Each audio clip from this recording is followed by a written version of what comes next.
Mark Stoops says he's an exhausted coach who's single-handedly keeping Kentucky's NIL collective afloat. That's a bizarre recruiting pitch from Kentucky's veteran coach. He sounds as if he's grown weary of coaching the Wildcats. We'll get to Stoops' recent comments during this edition of SEC Football Unfiltered, our podcast from the USA Today Network. I'm Blake Toppmeyer alongside John Adams. Before we check in on Kentucky, though, I'm going to start with the situation at Georgia, where Kirby Smart is navigating another messy offseason of off-the-field incidents. And the latest, wide receiver Rara Thomas was arrested last week on a felony charge of child cruelty and multiple counts of family violence. Police say the incident involves. Now, according to the Athens Banner-Herald, Thomas was suspended indefinitely, but he remains on the team. And this is not Thomas's first run-in with law enforcement. In 2023, he was arrested on a charge of domestic violence and false imprisonment. He received pretrial diversion in that case. And Thomas also received 3 traffic citations for high-speed driving incidents during this offseason. That's the latest in a string of dangerous driving incidents involving Georgia players. It is a years-long problem. So, John, what do you make of this latest situation at Georgia, another off-the-field arrest? And do you feel like the piling up of these incidents, do they point at all to a failure of leadership by Kirby Smart, in your opinion?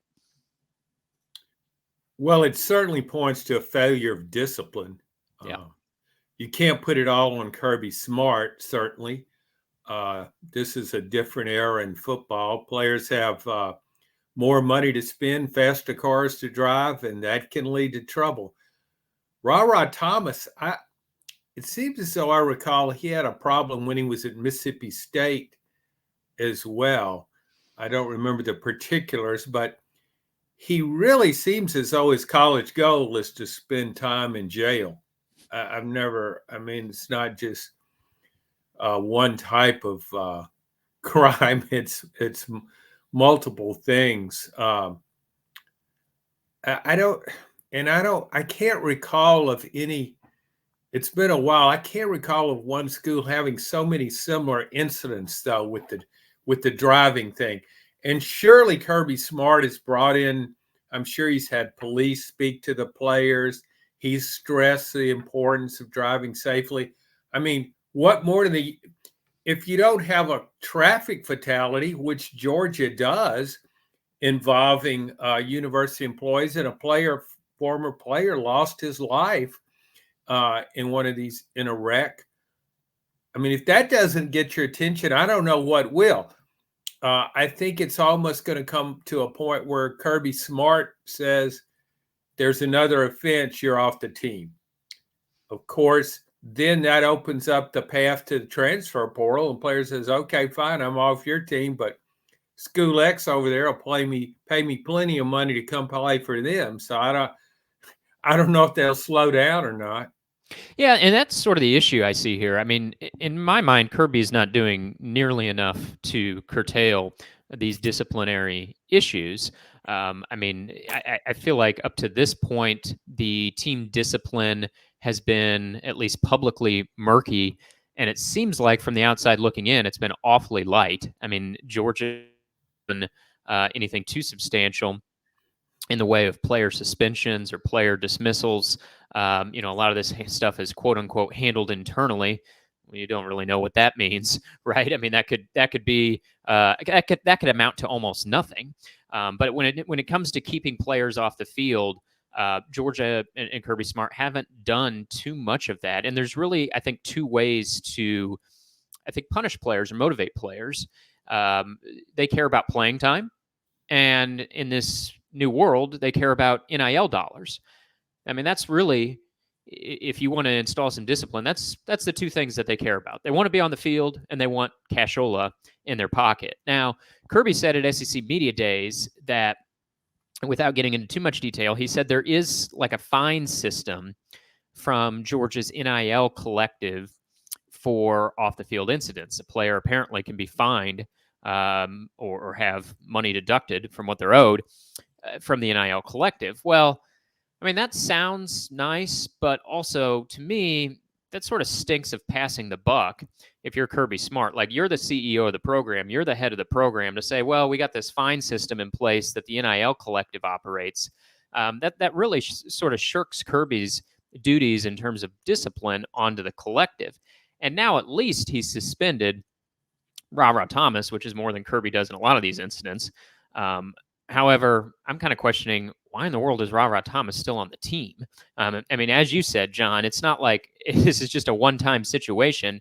It's like, one of those game shows with 3 doors. What's behind door number 1, door number 2, or door number 3? For Rara Thomas, behind every door is him getting arrested. I don't know why he's still on the team at this point.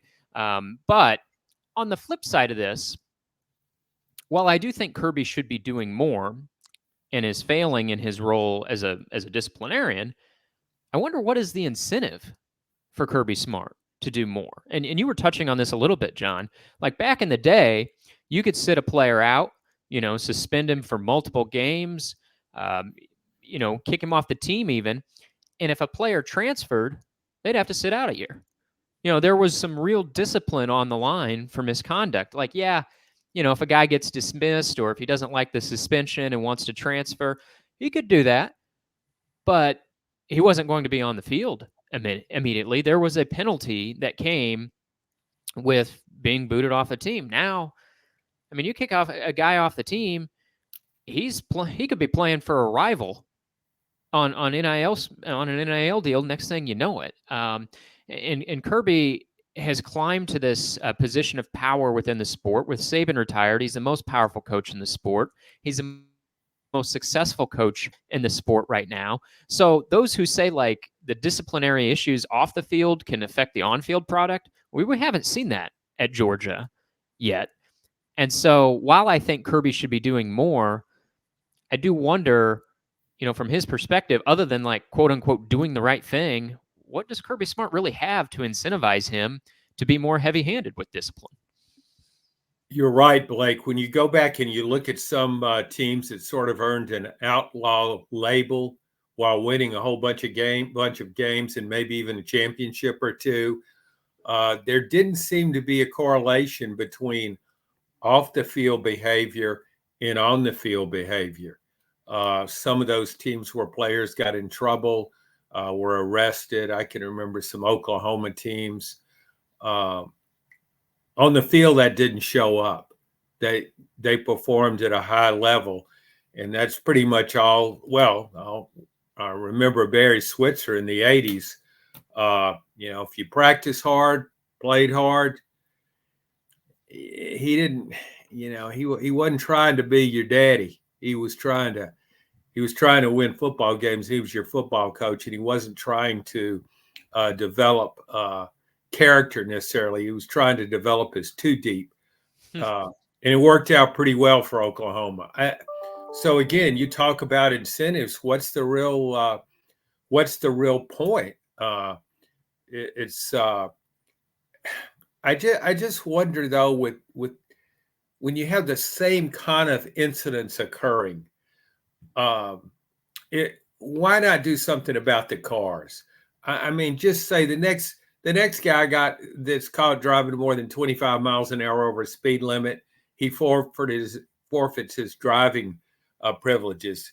If law enforcement won't take away his car keys, maybe the coach can. You can use your NIL dollars to pay Uber drivers, but I mean, it's gotten ridiculous. Where Kirby really needs to do more with the driving thing, because that's involved so many players. I can't think of any other school that has had a problem about driving like Georgia has. So many different incidents over several years. John, historically, player discipline has been left up to coaches and the universities. The institutions have had the control when it comes to player discipline. But I think within the last 3 or 4 years here, we've seen schools are more hesitant than ever. Coaches are more hesitant than ever to discipline athletes when these incidents arise off the field. Kirby Smart is most prominent in this role, but he's not the only one who I think is more hesitant than ever to levy some player discipline. In the NFL, teams can institute player discipline, but also the league office, if the incidents are serious enough, the league office can get involved and levy suspensions. That doesn't happen in college football. You don't have Greg Sankey, the SEC commissioner, getting involved in player discipline scenarios. But as we see here in the last few years, coaches and institutions being more and more hesitant to do much in the area of disciplining their athletes, and there being less and less incentive, like we're talking about, to discipline athletes with the knowledge that athletes can just transfer and play somewhere else. Do you think there would be any merit to saying the conference office getting involved in some of these more serious situations? And if the institution is not going to take player discipline seriously, that could be left in the hands of say, some sort of disciplinary committee from the conference office. Do you think there's any merit to that idea, or is that just asking for a whole other mess of problems? Well, when I look at the conference office and past issues, it's pretty much been left up to the schools themselves to enforce whatever needs to be enforced.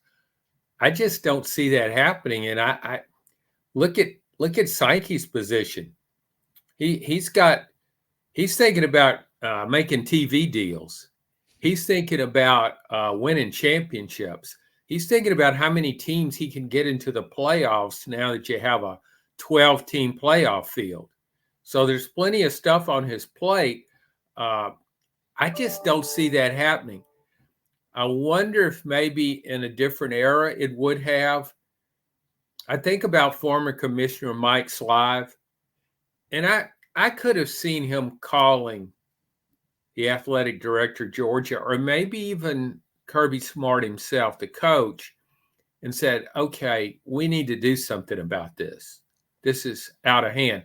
He was very image conscious. And I'm not saying Sankey isn't image conscious as well. But again, as you point out, we're in a different era.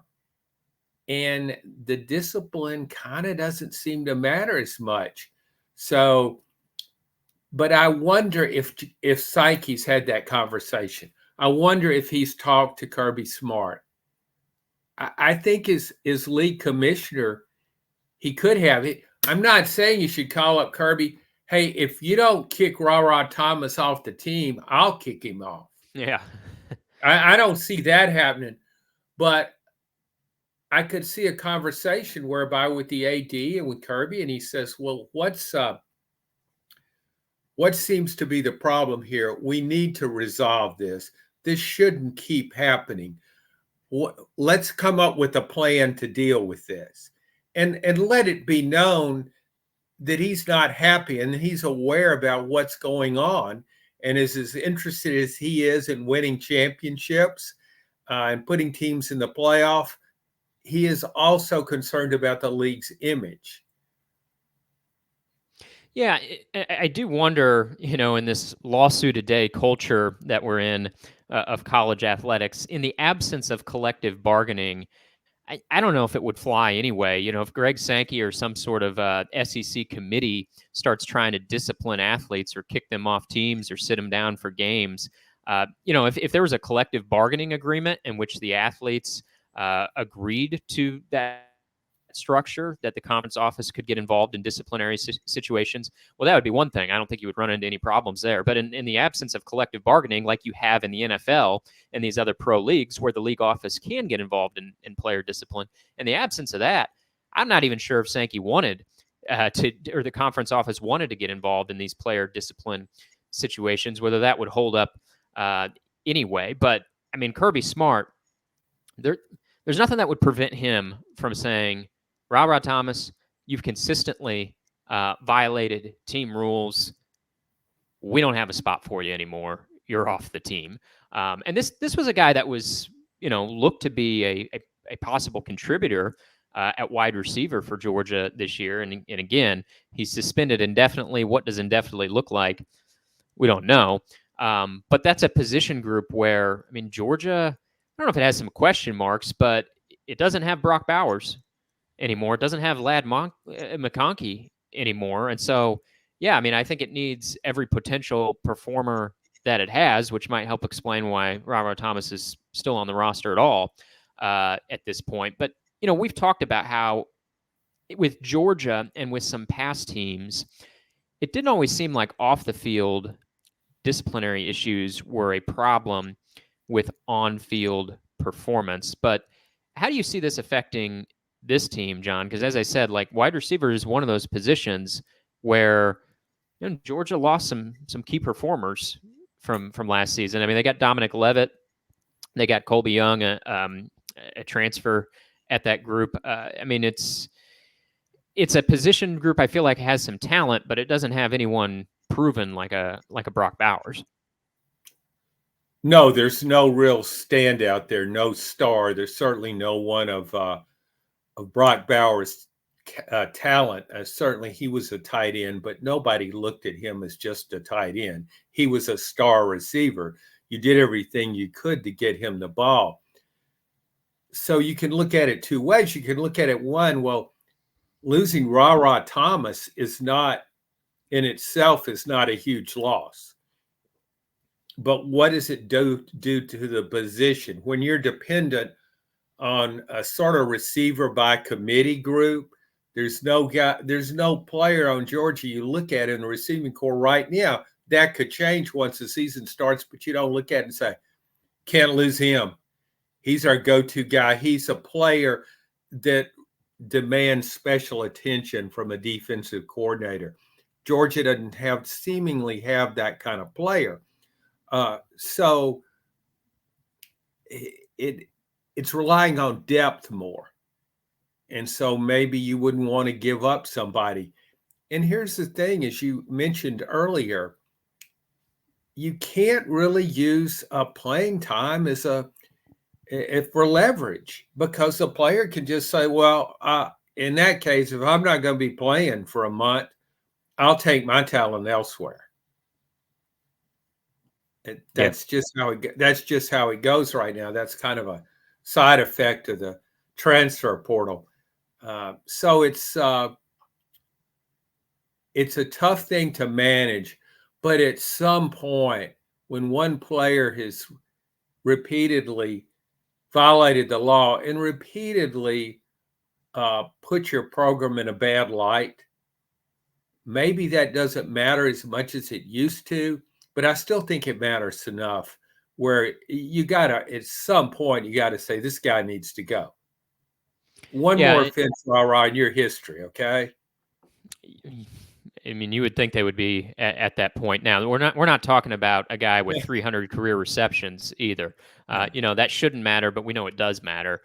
Star players get more get out of jail free cards, no pun intended, than scrubs at the end of the roster. But I mean, Rara Thomas is kind of that in the middle of those two ends of the spectrum. Nice player, but at Georgia they have a lot of nice players. You can live without Rara Thomas. These coaching contracts, John, have so many incentives for the coaches. A lot of times there's that graduation rate bonus. End of the year bonus. You got such and such graduation rate. Maybe at Georgia they should start small and offer Kirby Smart a bonus if, say, he has fewer than 5 player arrests during the course of the season. Forget guys graduating. Just keep them out of the jails.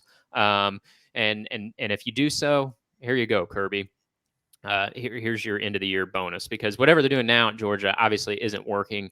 They offer some platitudes, but there really hasn't been anything to curtail the incidents at Georgia. But on the field, they keep winning, and until that changes, I don't know that I see a ton changing with how they operate things at Georgia. But changing gears, John, let's get into the situation at Kentucky, where Mark Stoops gave a one-on-one interview with 24/7 Sports and made some interesting comments, shall we say, about Kentucky's NIL operative, which Stoops basically described as being run, and I'm paraphrasing here, by a bunch of lazy paupers.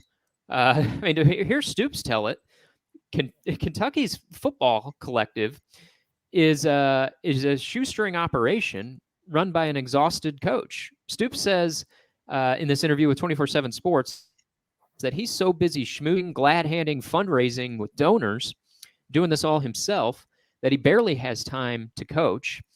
He says he's exhausted. He says, quote, "I get no help, none."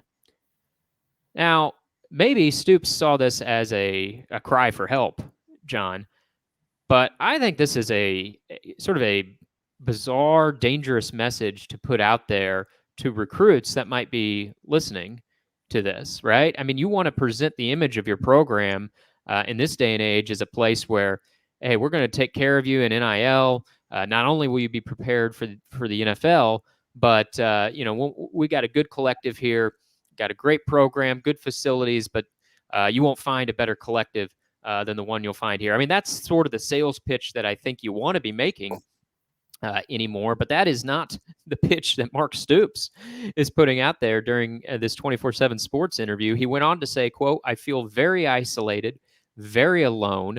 I'll be honest, I don't know how long I can take dealing with what I've dealt with," end quote.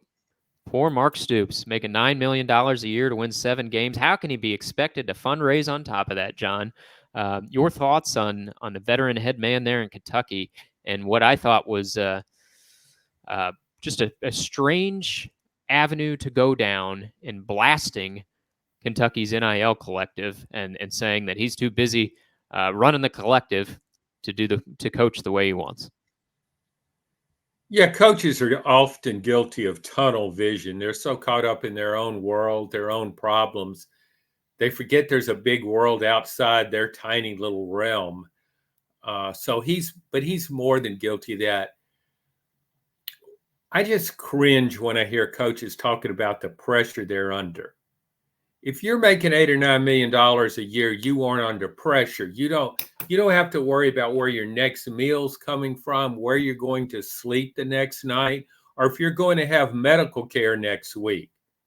You don't have to work 2 jobs to support a family. You're not a single parent, on and on.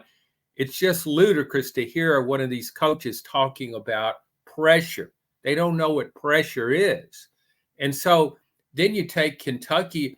Southeast corner of that state is a really rough area in terms of poverty, and that's part of his fan base. I wonder how that strikes fans in that area. He's making that kind of money, and he's talking about feeling alone and isolated.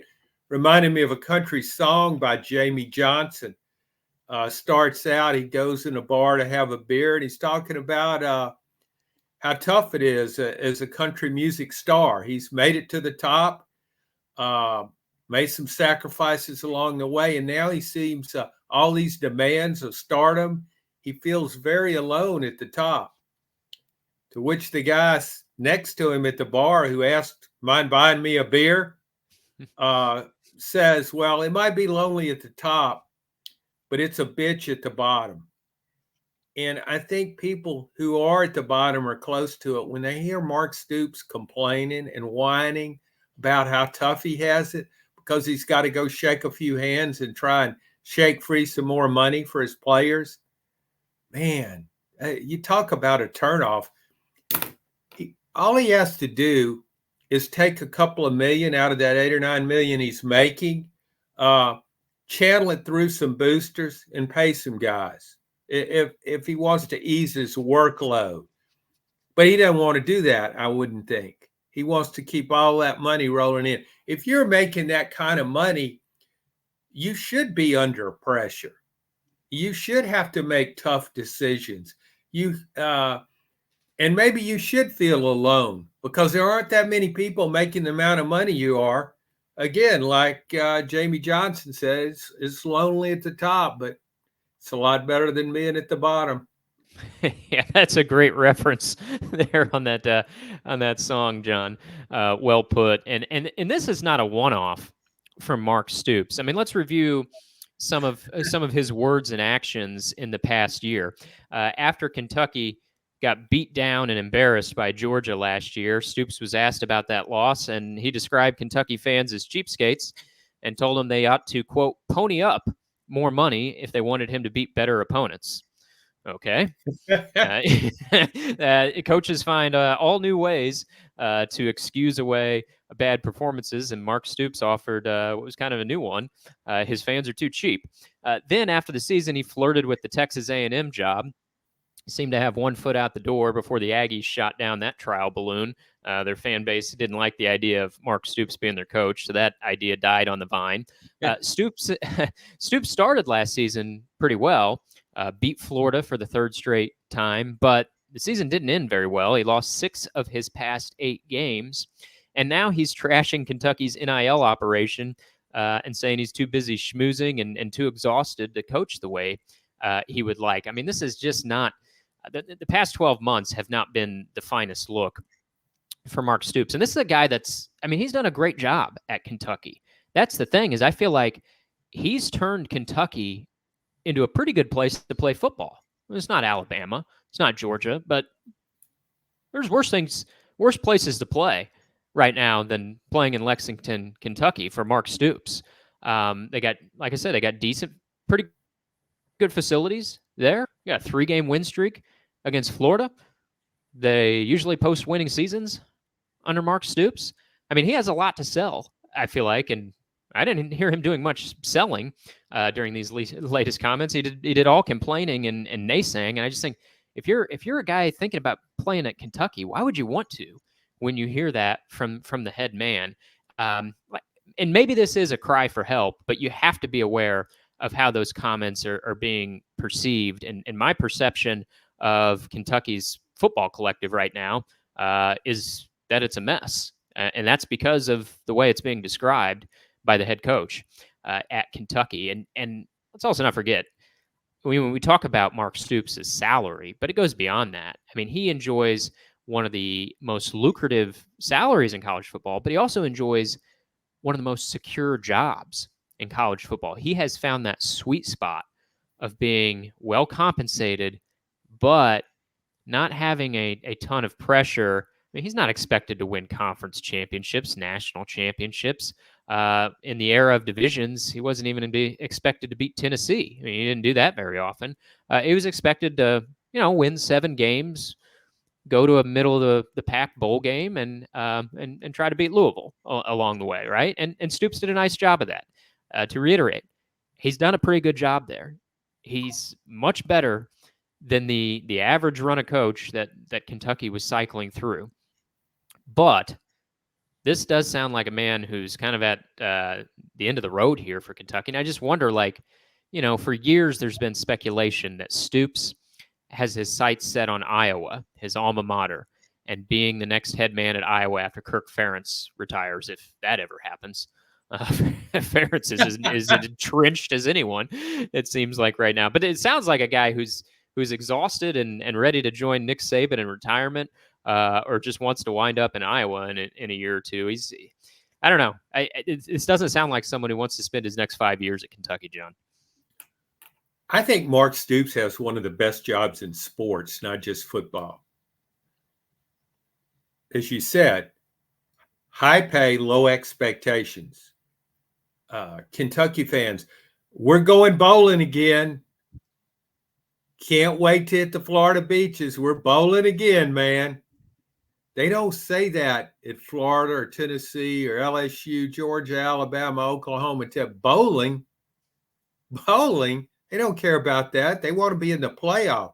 You think Kentucky fans are going to pressure Mark Stoops to make the playoffs? Playoffs? No. A Jim Moore reference. No, yeah. It's just I don't know why he's being paid that much money, honestly, because more should be expected of somebody making that kind of money. I don't care where you are. Okay, that's good for Kentucky. You go back, and he had the luxury of succeeding Joker Phillips. When you succeed a football coach named Joker, That's a real good start. You're off and running right there. Not much success there. But Rich Brooks before him, I think he took the Wildcats to 5 bowl games. He didn't do a whole lot less than what Mark Stoops is doing. And you look at the future now. You've added Oklahoma and Texas. Mark Stoops has 2 10-win seasons under his belt at Kentucky. Thanks in part to being in the SEC East, thanks in part to having a cushy non-conference schedule. I credit Kentucky with a well-crafted schedule in their best interest. However, I don't see any more 10-win seasons for Kentucky. Not with Oklahoma and Texas in this league. I just don't think it's going to happen. Not with the benefit of playing in the SEC East. Yeah, I think the best of the Mark Stoops era is behind us. And I think 7-6, like last year, is going to be more of the norm than a 10-3, certainly. More than the norm of maybe even an 8-4 regular season. Yeah, to that point, John, the elimination of divisions and the addition of Texas, you look at Kentucky's schedule this year, and it's still nowhere near one of the tougher schedules in the SEC. However, I mean, you just start with the conversation of the 4 toughest games on the schedule. Kentucky plays Georgia, they're at Ole Miss, they're at Tennessee, they're at Texas. That's 4 losses that I count right there. Then they're at Florida. They host Auburn in a swing game. They host Louisville in a swing game. I mean, this could be a 6-6 type of season for Kentucky. 8-4 feels like a ceiling. I don't see them beating any of those first 4 opponents I mentioned, but maybe they beat all the rest. 8-4 feels like a ceiling, and 8-4 will be celebrated at Kentucky. But I think the floor is about like 5-7, 6-6. This almost feels like some front end excuse making by Mark Stoops. He's already, insinuated that Kentucky fans are cheap. He used that excuse last year, and now he's kind of getting the groundwork in early on another excuse of how can I be expected to prepare for the season? How can I be expected to win games when I'm the head fundraiser, the head of Kentucky's NIL collective? I mean, I think Mark Stoops knows what's around the corner at Kentucky. And as you were saying, I think a lot more 6-6 seasons are around the corner than 10-2 seasons. And so, yeah, I don't agree with it, but maybe this is a case of playing chess, not checkers. Stoops is getting that first floor laid of the excuse making and already planning the idea of, well, he was just too overwhelmed to have this team prepared because, hey, he's overworked. He's having to run the NIL arm too. If I'm the guys running Kentucky's NIL collective, I don't think I appreciate these comments from Mark Stoops acting like he's the only guy doing any work on this collective. Nor would I appreciate it if I'm a fan working 2 or 3 jobs to support a family and just getting by. I wouldn't appreciate it either. I wonder, Blake, you mentioned the Texas A&M possibility that the fan reaction was intensely negative toward the hiring of Mark Stoops there. On the free agent market, just how attractive is Mark Stoops? You brought up Iowa, going back home to Iowa. Well, 7-6 seasons at Kentucky. Does that quicken the pulse of Iowa fans? Iowa can win 7 games without any trouble usually, and without any offense. So I don't know how appealing. Yes, he has done a good job at Kentucky, but it's not as though he's competing for championships. I don't see where he would be a step up necessarily for Iowa, what Iowa's doing right now. Yeah, and I think there's a reason why there was so much backlash at Texas A&M when Stoops was floated before they eventually hired Mike Elko. I mean, I don't know what the floor and ceiling is for Mike Elko. He may be a flop. He might be a roaring success. But I think most fan bases, it's not just Texas A&M, most fan bases would rather have some mystery as to what a new coach's floor or ceiling is than to take someone like Mark Stoops, who you feel like, yeah, it's never going to be a disaster with him, Iowa wouldn't fall off the map. They'd probably keep performing about like they have in that same realm with Kirk Ferentz, but it's probably not going to elevate much either. That's a hard sell to a lot of fan bases of, well, it'll rarely be great, but it'll rarely be horrible either. Like, no, most fans say, like, we want to hope for greatness and we'll risk being horrible because you can always fire the guy and try again 3 years later. So it is, I think Stoops is right where he needs to be, and ought to just get comfortable at Kentucky. And he'd do well to remember, I think, John, that one of the best ways to galvanize your NIL collective, to galvanize fundraising, momentum in the NIL space, is to change coaches. We saw that with Kentucky basketball. You change the head man, and all of a sudden there's a new enthusiasm for NIL giving. I think Stoops would do well to remember that when he complains about how poorly it's going in the NIL world at Kentucky. Well, complain loudly enough, and maybe they ought to just change the man at the top of the organization, because you want to boost your NIL, change coaches, see what happens. It'll boost. Well, you mentioned change, and another change might be change the course of your season, where you don't just beat the teams you're supposed to beat, but you beat a team you're not supposed to beat. You upset Georgia, you upset Tennessee, you go to Texas and pull off a huge upset. Those kind of games, those kind of wins can really rally a fan base. It gives them hope of something better to come. And right now, Kentucky is in a rut. No matter where the rut is, if you're in a rut, it doesn't rally the fan base. It's as though, okay, we've seen this movie before. We're about to crank out a 7-6 season. We're going to a bowl game. After a while, even in a program where the expectations aren't so high, just that monotony, that it resonates less and less with the fans. Fans get tired of that. That's when they start talking about changing a coach. Yeah, 5-7 season on the heels of Stoops flirting with Texas A&M and that story getting out there. 5-7 season would not play well for him this year. He is maybe the most secure Power 4 conference coach in college football. I think he's pretty safe. Probably not going anywhere. But if he wants if he wants the support to continue the way it has been, probably needs to do better than 5-7 this year. But John, the preseason polls will be coming out soon, so we'll have much to talk about, I know, in that space, and we'll be back with you very soon on another edition. Thanks for listening to us today for this installment of SEC Football Unfiltered.